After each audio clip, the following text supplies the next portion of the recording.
मित्रांनो, कल्पना करा, मुंबईच्या सर्वात सुरक्षित मानल्या जाणाऱ्या बँड्रा वेस्ट परिसरातल्या एका बॉलिवूड सुपरस्टारच्या घरात रात्री कोणीतरी घुसतं, चाकूनं हल्ला करतं आणि गायब होतं. पोलीस सांगतात तो माणूस पाईपवर चढून 11व्या मजल्यावर पोहोचला होता. तर यावर विश्वास ठेवणं थोडं कठीणच आहे आणि त्यामुळेच हे जे काही प्रकरण आहे ना, हे दिसतंय तितकं सरळसोट नाहीये हा संशय बळावतो. कारण इतक्या मोठ्या हाय प्रोफाईल इमारतीतल्या सीसीटीव्ही फुटेजमधून घडल्या प्रकाराचं एकही चित्रण पोलिसांच्या हाती लागत नाही. एकही स्पष्ट फुटेज मिळत कसं नाही. या सुपरस्टारवर प्राणघातक हल्ला झाला, त्याचं ऑपरेशन झालं, 37 लाखांचं बिल झालं, एक माणूस संशयित म्हणून अटकही झाला.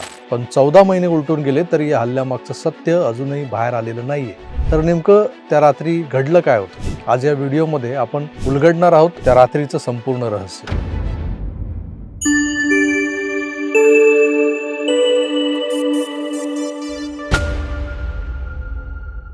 मित्रांनो, नमस्कार.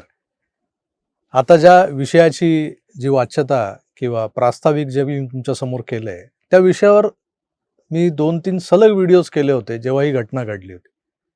आज तब्बल 14 महिने उलटलेत त्या घटनेला आणि त्यानंतर पुन्हा यावर बोलावं लागतंय, कारण मुंबई पोलिसांच्या तपासावर, बॉलिवूडच्या ताकदीवर आणि काही मोठ्या एजन्सीच्या भूमिकांवर संशय निर्माण होतोय. कारण ही गोष्ट आहे 16 जानेवारी 2025च्या त्या रात्रीची, ज्या रात्री असा दावा करण्यात आला होता की बॉलिवूड अभिनेता सैफ अली खान याच्या घरात एक अज्ञात व्यक्ती घुसली आणि सैफ अली खानवर त्यानं चाकून हल्ला केला. पण मित्र, वरवर चोरीच्या उद्देशानं केलेला हल्ला असं ज्या घटनेचं वर्णन केलं जात आहे, त्या दिसतायत त्यापेक्षा अधिक ट्विस्ट आहेत. या घटनेला अनेक पदर आहेत आणि आज आपण ते पदर उलगडण्यासाठी एक एक मुद्द्यांची उकल करून चर्चा करणार आहोत. सुरुवात होते ती घटना नेमकी काय सांगितली गेली यावरून. घटना घडली मुंबईच्या बँड्रा परिसरात. सद्गुरू शरण नावाची ही एक आलिशान इमारत, यातला 11वा आणि 12वा मजला हा सैफ अली खान याच्या नावावर आहे. 11व्या मजल्यावर सैफ अली खान, करीना कपूर आणि त्यांची 2 मुलं तैमूर आणि जहांगीर राहतात. तर 12व्या मजल्यावर सैफ अली खानच्या पहिल्या बायकोकडून, अमृता सिंगकडून त्याला झालेली सारा अली आणि इब्राहिम ही मुलं राहतात. या 6 लोकांव्यतिरिक्त घरात होते 6 ते 8 घरगडी आया, स्वयंपाकी म्हणजे मदतनीस. 16 जानेवारीच्या रात्रीच्या घटनेबाबत दावा असा केला जातो की एक अज्ञात व्यक्ती पाईपवर चढून इमारतीत घुसला. हो, बरोबर ऐकलंय, पाईपवर चढून 11व्या मजल्यावरच्या घरात शिरला. ही पोलिसांची थिअरी आहे, आपली नाही. मुंबई पोलिसांनी सांगितलं की तो व्यक्ती पहिल्या मजल्यापर्यंत पाईपने चढला, मग जिन्यानं त्याने 1 ते 10 मजले गाठले आणि पुन्हा बाहेर येऊन पाईपनं 11व्या मजल्यावर पोहोचला. यानंतर तो तेव्हा नुकत्याच जन्मलेल्या लहानग्या जहांगीरच्या खोलीत, त्या खोलीच्या बाथरूममध्ये तो आला. पण असं जनरली बाहेरून बंद असतं, पण हे बाथरूम उघडं होतं आणि मग त्या बाथरूममधून तो घरात शिरला. त्याची चाहूल लागली एका मोलकरणीला, जी आया होती त्या जहांगीरची. त्या मोलकरणीने त्याला हटकलं तर त्याने चाकू काढला आणि मागणी केली, 1 कोटी रुपये दे. मोलकरीण कुठून 1 कोटी रुपये देणार? स्पेसिफिक 1 कोटी कशासाठी? तर त्याला भारताचं नागरिकत्व हवं होतं, कारण तो बांगलादेशी होता. असे ना का बांगलादेशी, दादरला तर रोहिंग्या पण आहेत, त्यांना नाही लागले 1 कोटी रुपये खोटं आधार कार्ड बनवायला. त्याच्या या 1 कोटीच्या मागणीबद्दल जी स्टोरी सांगितलेली आहे किंवा जाते आहे, इथून सुरू होतात संशय.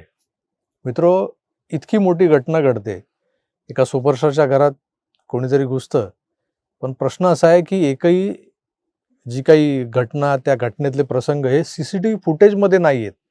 फक्त तो एका जिन्यावरून उतरताना तो जो फोटो आहे तो मीडियाने दाखवलाय, मीडियाला दिला गेलाय की दाखवा म्हणून.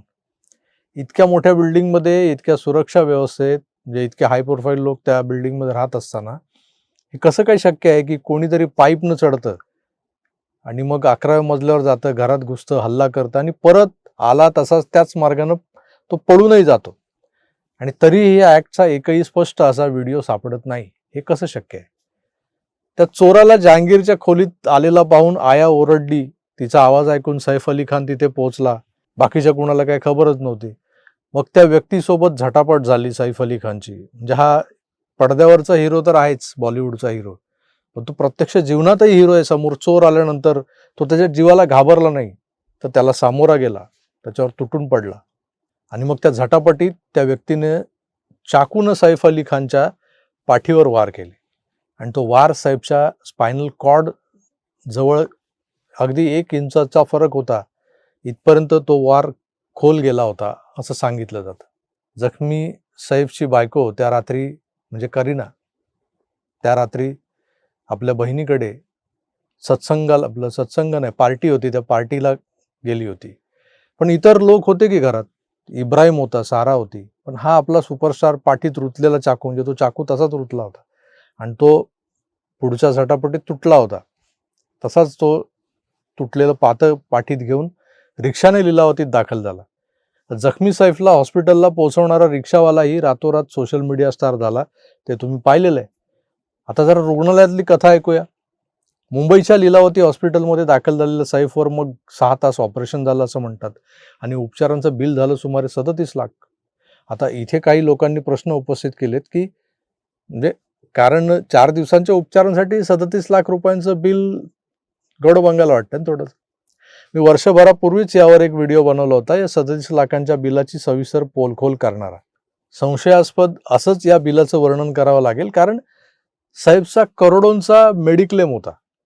त्यातले 37 लाख लागलीच विमा कंपनीनं मंजूर देखील केले, जसं हॉस्पिटलने क्लेम केलं.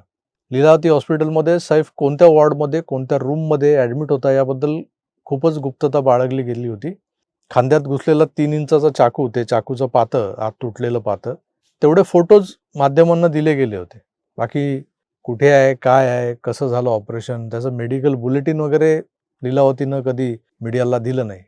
पण एवढी मोठी जखम झालेला हा बाबा जेव्हा हॉस्पिटलमधून 3ऱ्या की 4थ्या दिवशी बाहेर पडला, तो टनाटन उड्या मारतच. म्हणजे एवढं मोठं ऑपरेशन झालं, 6 तास चाललं, अगदी स्पायनल कॉर्डपर्यंतही गेलेली जखम होती.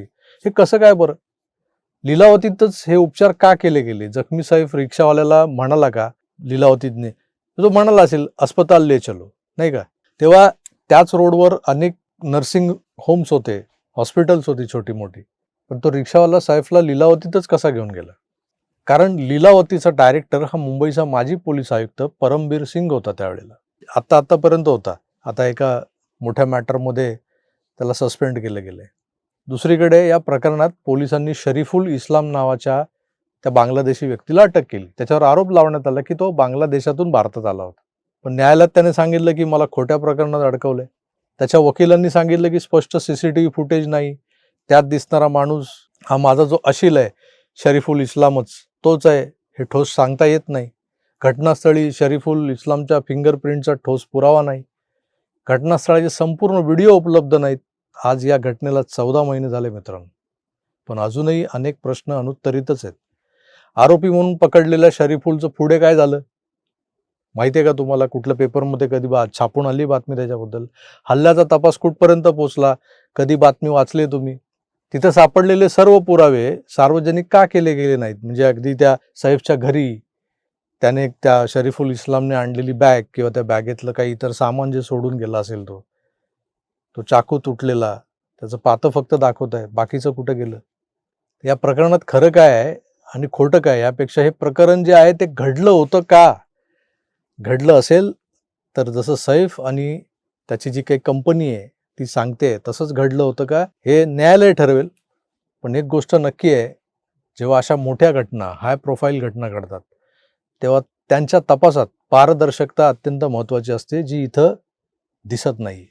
सारा अली, इब्राहिम अशी ही 25शीतली पोटची पोरं वरच्याच मजल्यावर राहतात आणि असं असताना सैफ जखमी अवस्थेत एकटाच रस्त्यावर का उतरला पळत पळत? घरात करोडोंच्या गाड्या असताना तो रिक्षाने हॉस्पिटलला का गेला? हॉस्पिटलला गेला तोही लीलावतीत. या हॉस्पिटलमधले उपचार हे गुप्त का ठेवले गेले होते? 3-4 दिवसांचं झालेलं 37 लाखांचं बिल आणि लागलीच निवा बुपा हेल्थ इन्शुरन्स कंपनीनं तो क्लेम मंजूर करणं. सगळ्यात महत्त्वाचं म्हणजे यात परमबीर सिंग नावाच्या माणसाची जी भूमिका होती ती आधी तपासायला हवी होती, जे झालेलं नाही. या सगळ्या खटकणाऱ्या गोष्टी आहेत. ही फक्त एक क्रिमिनल घटना होती की यामागे आणखी काही मोठं रहस्य आहे? शरीफुल इस्लाम नेमका कोण होता? सैफ, परमबीर सिंग, करीना आणि निवा बुपा यासारखी जी काही हेल्थ इन्शुरन्स देणाऱ्या कंपन्या आहेत त्या देखील संशयाच्या फेऱ्यात अडकलेल्या आहेत. मित्रो, हाच संशय, हेच मत मी एका वर्षापूर्वी देखील मांडलं होतं. आज 14 महिन्यानंतरही मला संशयच येतोय, कारण पकडलेला आरोपी शरीफुल इस्लाम कुठल्या जेलमध्ये आहे हे कुणालाच माहीत नाही. या प्रकरणाच्या सुनावण्या होतात का की होतच नाहीत? पोलीस तपास अजून पूर्ण झालाय की नाही? चार्जशीट दाखल केलं गेलंय की नाही? शरीफुल इस्लाम नावाचा डमी आरोपी पैसे देऊन उभा केला गेला होता की काय? आणि आता तुझा रोल संपला, जा घरी. असं काही घडलंय का त्याच्या बाबतीत? 37 लाखाच्या इन्शुरन्स क्लेममध्ये लीलावती, परमवीर सिंग आणि पोलीस यांचा किती किती कट होता, किती शेअर होता? असं काही वाटप झालंय का? मी आपला एक भाबडा प्रश्न विचारला हो. हा एक भाबडा प्रश्न नाही, असे असंख्य प्रश्न आज 14 महिन्यानंतरही अनुत्तरित आहेत. कारण काहीतरी झोल जरूर आहे. झोल जरूर आहे. यावर तुम्हाला काय वाटतं? तुमचं मत काय? हे कमेंट्स करून मला नक्की कळवा. मी तुर्तास इथेच थांबतो. पुन्हा भेटूच. तोवर आपली काळजी घ्या आणि पाहत राहा आपलं आवडतं YouTube चॅनल आकार DG9. धन्यवाद. नमस्कार.